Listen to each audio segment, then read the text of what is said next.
Começando mais um Buddycast, hoje é sábado, estávamos passando na rua, achamos um rapaz meio desnutrido, decidimos falar com ele. Então, seja muito bem-vindo, Vitor Boff, e se apresenta pro pessoal, meu filho. Boa noite, galera. Meu nome é Vitor Boff, atleta profissional de fisiculturismo, atleta da Max Titânio, e é uma honra estar aqui no podcast com vocês hoje. Cara, que massa. Pessoal, trouxemos um pouco aqui da história do fisiculturismo, que é uma coisa bem interessante, e aproveitando esse embalo que o Vitor agora ele já é um atleta profissional, e ele vai falar um pouco da carreira, como foi, como é começar lá no amador, numa vida normal, e vir se tornando um atleta e chegar nesse nível profissional de competir no Olímpia. Então, Vitão, conta pra gente um pouco como é que foi o início, o comecinho lá, cara. Cara, curiosamente, eu nunca sonhei em ser atleta de fisiculturismo. Entrou na minha vida assim, meio inesperado. Eu era metalúrgico, comecei a trabalhar com 15 anos. Eu sou de Caxias do Sul, lá no Rio Grande do Sul, e lá um polo metal mecânico. Com 15 anos eu fiz Senai de ferramenteiro matrizeiro. Comecei como metalúrgico. Com 18 comecei a treinar porque eu gostava. Eu queria ficar fortinho, corpinho bacana. Então eu trabalhava e à noite ia para academia com os amigos, mas não fazia dieta, não entendia de nutrição, não sabia o que era carboidrato, proteína, gordura. E eu treinava, eu comecei a treinar com 18 anos, eu pesava 66 quilos. Só o chassi do grilo. É, bem pequenininho, mas geneticamente, eu e meu irmão, a gente sempre respondeu muito bem, né? Então a gente tinha uma facilidade de ganhar massa muscular, tinha um físico legal. E só para o pessoal entender, o pessoal que não te conhece, tu tem irmão gêmeo. Tenho irmão gêmeo. Ele mora em Caxias do Sul ainda. A gente tem uma academia lá, Six Gym, e ele faz a gestão da academia, tem loja de suplemento lá e ele continua com a vida dele lá. Eu me mudei para São Paulo por causa da carreira de atleta mesmo, mas eu vim de lá há 2 anos, né?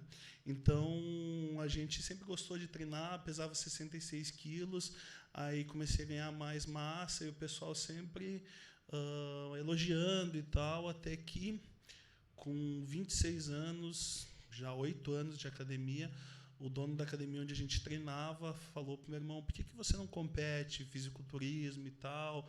E aí a gente foi pesquisar, ver o que era, ele gostou, ele competiu, foi campeão no primeiro campeonato, isso lá em 2013, quando a gente começou. O campeonato estreantes lá no Rio Grande do Sul. Entendi, mas espera aí, então. Conta um pouco pra gente, assim, um pouquinho, porque às vezes o cara tá começando agora, ele acha assim, nossa, o cara tava lá e descobriu a fórmula mágica, começou a treinar e comeu um macarrão, 8 anos depois ele tava nesse shape que tu tá hoje. Então, porque na cabeça da galera é uma coisa muito assim, tem alguma mágica? Sim, não, na verdade, são vários fatores, né? No início, mais fator genético mesmo, a gente ter uma facilidade em ganhar massa muscular e tal, a gente começou a se destacar um pouco. Mas depois, quando você vai para alta performance, a gente vê que são várias coisas alinhadas para você conseguir um grande resultado, né?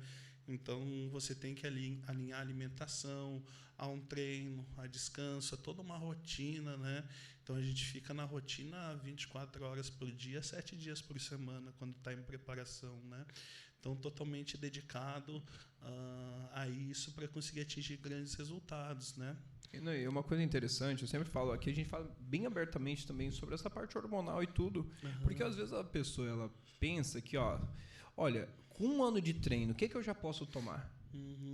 Só que isso acaba sendo uma muleta. O cara, ele não é que ele tá comendo certo, ele tá treinando na melhor fase, né? Ele quer acelerar o negócio para chegar num físico top e competir no próximo ano, e é isso. Quanto tempo do primeiro treino, do comecinho lá, até o teu primeiro contato com o hormônio? 8 anos. Eu tinha 8 anos de academia. Eu já tinha ganhado 66 até 92, uns 26 quilos. Caraca. E isso sem nada de hormônios, de suplemento e nem dieta. Eu não fazia, eu treinava porque eu gostava. Na brutalidade. Eu ia lá, achava que quanto mais peso você levantasse, mais forte você ia ficar. Porque não era a minha área, não me interessava muito. Mas aí quando meu irmão começou a competir, que ele foi campeão em estreantes overall lá no Rio Grande do Sul, daí 15 dias depois ele pegou o campeonato gaúcho e foi campeão overall gaúcho também, já na estreia, com pouco tempo de preparação. Aí eu comecei a competir também. Comecei em 2013, na minha estreia eu fui campeão também na Copa Bodybuilding lá no Rio Grande do Sul em 2013. Aí a gente começou a carreira e a gente teve grandes resultados, né? Em 2014 fui campeão overall do Mr. Santos, que é um dos campeonatos mais tradicionais. Fui campeão overall da Copa Bodybuilding lá no Rio Grande do Sul também e top 2 no Sul-Americano. Tira uma dúvida minha, todos esses campeonatos que você competiu, você já pesava mais que 100 quilos? Não, quando eu comecei, a minha primeira competição foi até 90 quilos. Aí eu subi, acho que com 89, isso em 2013. Aí em 2014 eu já estava com 100 quilos. Ali eu já ia na categoria até 100, estourando 100 quilos. Tinha que apertar bem a dieta para chegar no 100, porque aí eu comecei a desenvolver bem. Entendi. E um atleta, Vitor, por exemplo, que ele entra no palco com 100 quilos, a média dele em off é de quanto? Uns 20 quilos a mais. Então, 120 mais ou menos. Pelo menos, 20, 25 a mais. Entendi. Então, só para você que não entende muito bem, você imagina ver aquele cara enorme no palco ali, com aquela condição física tão trincadão, o mundo normal, né, a vida normal não é aquele físico, né? Não, você não consegue sustentar aquele físico de palco por muito tempo, né? Porque o percentual de gordura fica muito baixo, a dieta é muito restrita, então você não consegue sustentar por muito tempo, porque você começa a passar fome, ou ter hipoglicemia, ou algumas coisas, porque o teu corpo ele vai pedir mais e até por causa do trabalho também, né? Todos os afazeres da vida normal, né? Um atleta de alto nível é difícil ele conseguir conciliar um trabalho junto com uma preparação. Na carreira amadora, sim, porque o atleta ele precisa se sustentar também e tal, então consegue conciliar, mas quando vai num alto nível profissional mesmo, a gente tem que dedicar o nosso dia inteiro para a rotina, para a carreira de atleta. Quanto tempo, mais ou menos, um pré-contest? O pessoal, o teu, por exemplo. O pessoal, geralmente, ele costumou falar em 12 semanas, né? Mas as últimas preparações que eu fiz foram em média de 25, 26 semanas. E aí a gente começa... Eu não cheguei a fazer um off-season, um período de ganho muito pesado. A gente fez, mas controlado. E depois a gente veio reduzindo aos poucos e trazer uma condição física boa até antes da competição. Essa era uma das metas do meu antigo preparador. Ele gostava sempre de deixar o físico pronto antes, né? Para testar, né? Isso. Até porque ele gosta de trazer uma condição muito boa. Então, quanto mais tempo com uma condição boa, melhor você chega, né? Entendi.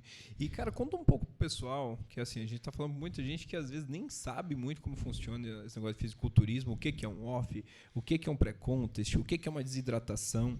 Um atleta de alta performance do teu nível hoje, né, um atleta que já compete há um tempo e também uma categoria bem pesada, né? Uhum. Então, para você que não sabe, aquela categoria que os caras parecem uns monstrões lá, essa é a categoria que o Vitor compete. E a preparação, calculando um cronograma, sei lá, 2022, por exemplo. Como é que funciona a preparação desse atleta? Explica pro pessoal o que é o off e o que é o pré-contest aí disso. Para começar, deixa eu explicar quais são os critérios de avaliação de um atleta de fisiculturismo. O que o juiz vai olhar nos atletas. Tá? Eles avaliam o volume muscular, o quanto que o atleta tem de massa muscular desenvolvida. Eles avaliam simetria, que é o lado direito com o lado esquerdo, se são simétricos, e proporção, que é membros inferiores com membros superiores, porque às vezes o atleta é muito grande em cima, mas não tem muito membros inferiores, ou vice-versa. Então tem que ter uma proporção entre membros inferiores e superiores, e a definição, né? Quanto grau de definição, quanto mais definido o atleta está. Então, assim, o atleta ele tem duas fases, que é o off-season, onde o atleta estipula um período para desenvolver muita massa muscular. Então, é um período onde come muitas calorias, onde treina pesado para desenvolver bastante massa muscular. Quando chega mais próximo da preparação da competição, o pré-contest, então o atleta começa a reduzir as calorias, principalmente os carboidratos, começa a aumentar o nível de atividade física com aeróbios. Isso para que o atleta ele tenta queimar o máximo de gordura preservando a massa muscular. Você tem que preservar o máximo de massa muscular, por isso que a gente se alimenta a cada 3 horas, com as quantidades certas de proteína e carboidrato, e vai reduzindo a gordura corporal, né? Esse é o trabalho que o fisiculturista tem que fazer. O período de off-season varia muito, 8, 10 semanas, e o período de pré-contest, 10, 12 semanas, que é o período de definição. Cara, que legal. Então, uma média hoje, tu acredita que o cara que está no amador, para ele começar, que tem muita gente, cara, meu sonho é chegar no 100 quilão. Né? Daí eu sempre falo, cara, depende, tem vários jeitos de chegar no 100 quilão, né? Isso. Qual o 100 quilão que tu quer pesar? Então, acredito que o cara hoje, para ganhar uma estrutura muscular compatível a 100 quilos, com uma qualidade muscular, um percentual de gordura legal, amador já é o cara que já treina. Então, acho que demora quanto tempo aí? Quanto tempo para chegar, extraindo o máximo de comida, um cara assim para ficar acima de 100 quilos. Acima de 100 quilos, é que isso varia muito geneticamente, né? Tem pessoas que respondem muito rápido e outras não, mas assim, para um cara ficar num nível bom, competitivo, ele precisa pelo menos de 8, 10 anos de muito trabalho. De trampo. Isso é engraçado porque tem muita gente que fala assim, no meu amador, né, a gente até brincando sobre isso, poxa, qual o jeito mais rápido de eu bater 100 quilos?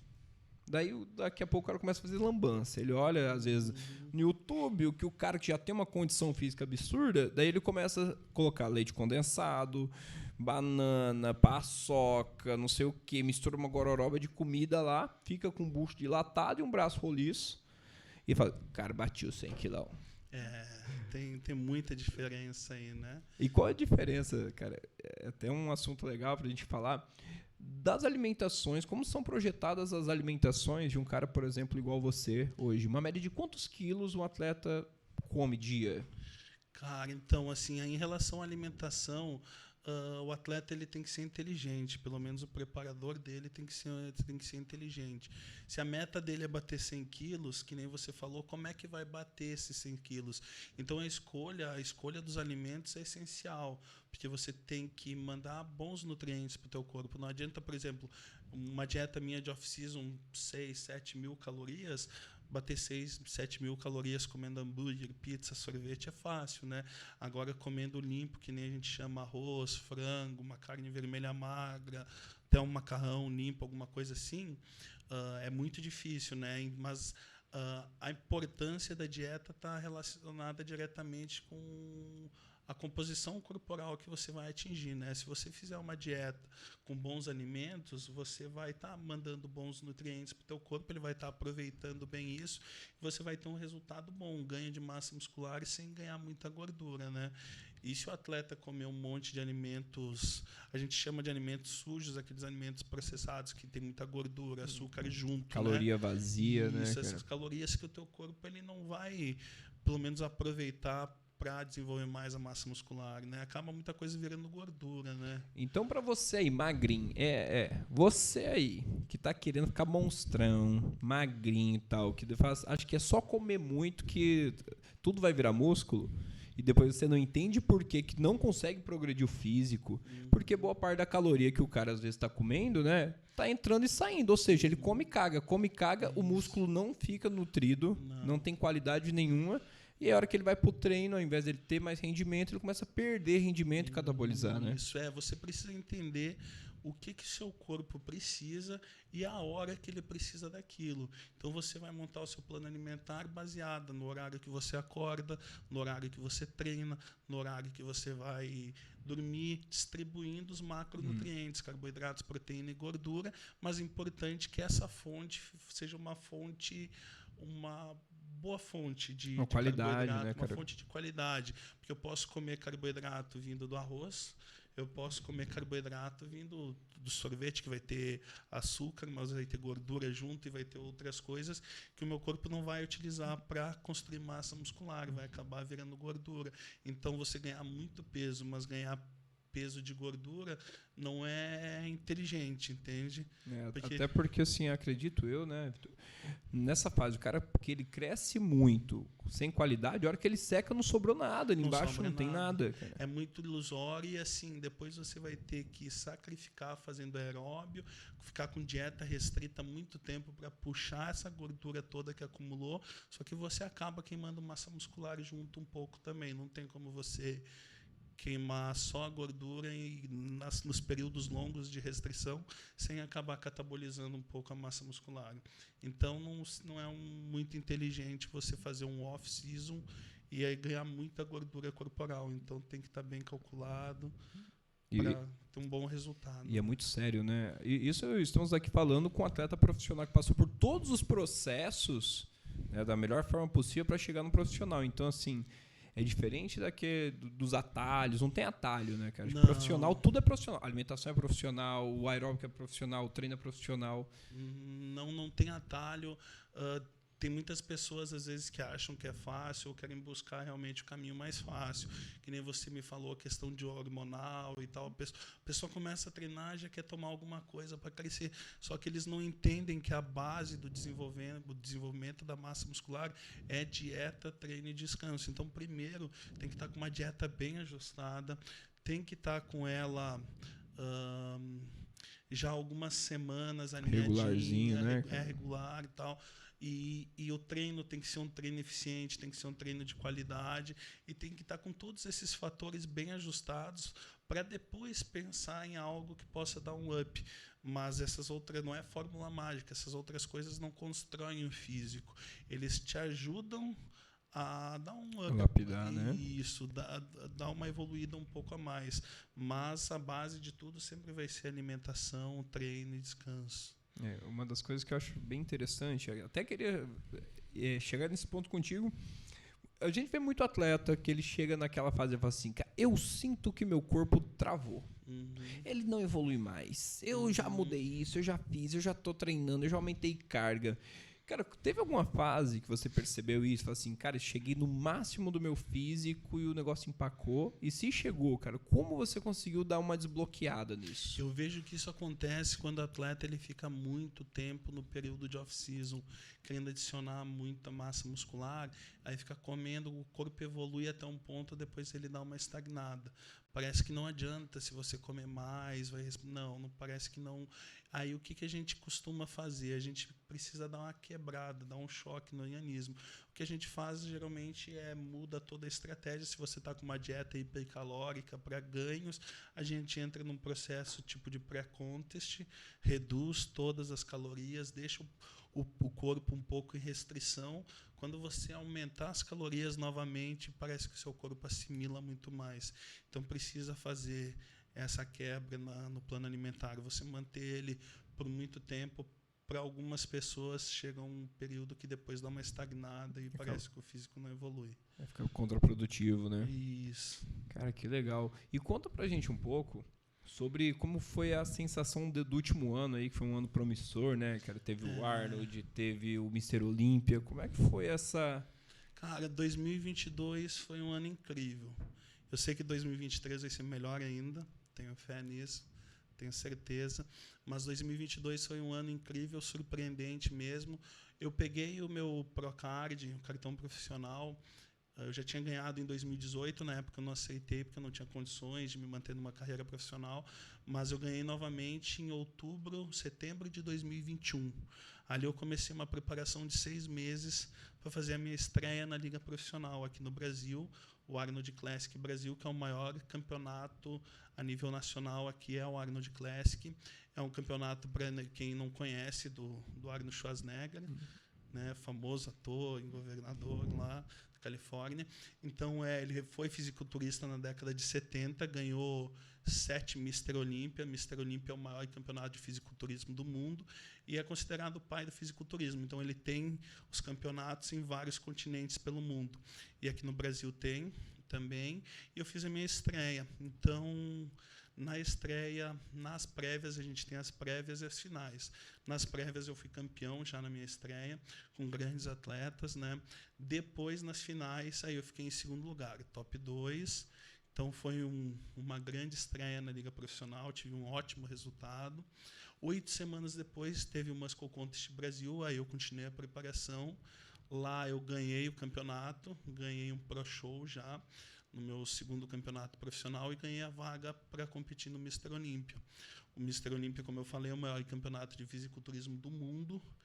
E até então, em 1988, teve um brasileiro que competiu na nossa categoria no Mr. Olímpia. E nunca mais um brasileiro tinha pisado no palco do Olímpia. Então, esse ano, teve 2 brasileiros que pisaram no Mr. Olímpia, que fui eu e o Rafael Brandão. Então, praticamente na história, eu acho que a gente foi os únicos que ganharam a vaga. Eu não me lembro se o atleta que competiu em 1988, se ele foi convidado, como é que foi. Mas a gente entrou para a história, então, esse ano de 2022...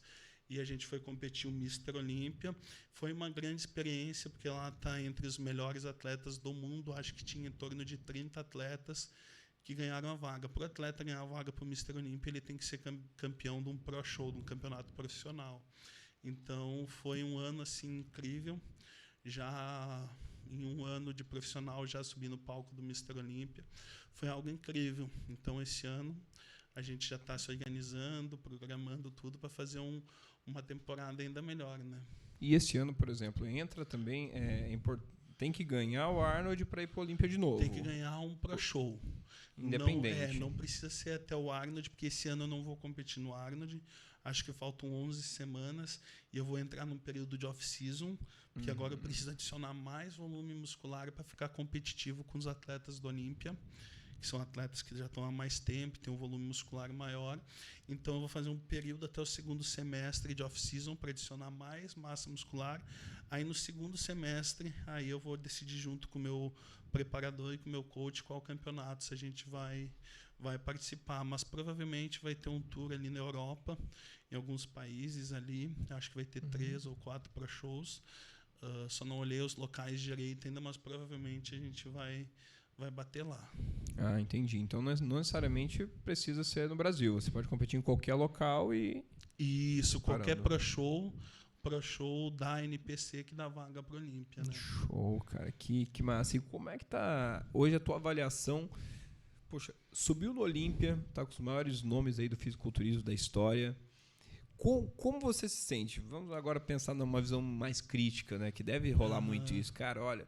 Quantos % tu acredita que você ainda pode evoluir para chegar ali nos top 10 do Mr. Olímpia? Quantos por cento eu acredito? 100%. Eu acordo todos os dias. Não, mas seria assim, tipo, da condição física que você tem hoje para um top 10 Olímpia, por exemplo, digamos que vamos trabalhar isso para esse ano. Quantos % do físico do ano passado apresentado? Tu acha que precisa evoluir? Isso, na tua opinião. Hoje eu tô com 126 quilos. Eu subi no palco mais leve no Mr. Olímpia. Nos outros Pro Shows eu subi com 113 e no Mr. Olímpia 108. Eu acredito que subindo no palco com 116, 118, bem condicionado, eu já consiga entrar no top 10. Acredito que uns 20% a mais do físico que tem hoje. Acho que já dá para não estar tão distante assim. Cara, que legal. Eu acho que um trabalho bem forte esse ano eu consigo entrar no top 10 dos 10 melhores do mundo. Cara, sensacional. Então, para você aí que está começando no esporte, gosta de entender um pouco mais esse podcast, eu tenho certeza que te enriqueceu pra caramba ouvindo uma história tão legal de um cara que saiu de uma metalúrgica, né? Do interior do 66 quilos, até chegar a um nível profissional e fazer uma carreira absurda dessa e ainda com uma prospecção absurda agora para 2023, né? A sensação que eu tenho hoje é que eu estou apenas começando no esporte, sabe? Já fazem 10 anos que eu estou voltado para o fisiculturismo, mas a sensação que eu tenho é como se eu estivesse começando. Então, com aquela vontade, aquele sangue no olho para evoluir, para me superar cada vez mais, porque o fisiculturismo ele é um tanto quanto desafiador, porque é uma rotina muito difícil. E isso me atrai muito, o que é difícil. Cara, e essa aqui é a ideia. E, Boff, se você hoje fosse dar uma palavra de motivação pra galera que tá começando, o cara que é amador, que tá aí sonhando ganhar um Procard, ter uma carreira internacional, até mesmo alcançar um patrocínio, que acho que é outra coisa importante também, né? Qual a palavra de motivação? O que tu diria pra esse cara hoje? Cara, não tem segredo. O segredo é trabalho duro. O segredo é você acreditar em você e acordar todos os dias e fazer o seu melhor. Você tem que ter estratégia? Tem. Mas você tem que suar, você tem que fazer o seu melhor todos os dias. Em 2015, eu fui assistir o Mr. Olímpia lá em Las Vegas e eu estava com meu irmão gêmeo lá, e eu me lembro que depois do show, alguns atletas ficaram por aí e a gente desceu das arquibancadas, foi do palco para tirar foto com eles. E eu olhei para aquele palco e eu até cutuquei o meu irmão e falei, mano, será que um dia a gente consegue subir nesse palco? Só que era algo muito distante ainda na minha mente. Era um sonho, era como se fosse algo inalcançável. E poder pisar no palco é uma sensação incrível de realização, mas o que eu posso deixar de recado é que o pessoal... eu conheci naquela feira o Samir Banucci.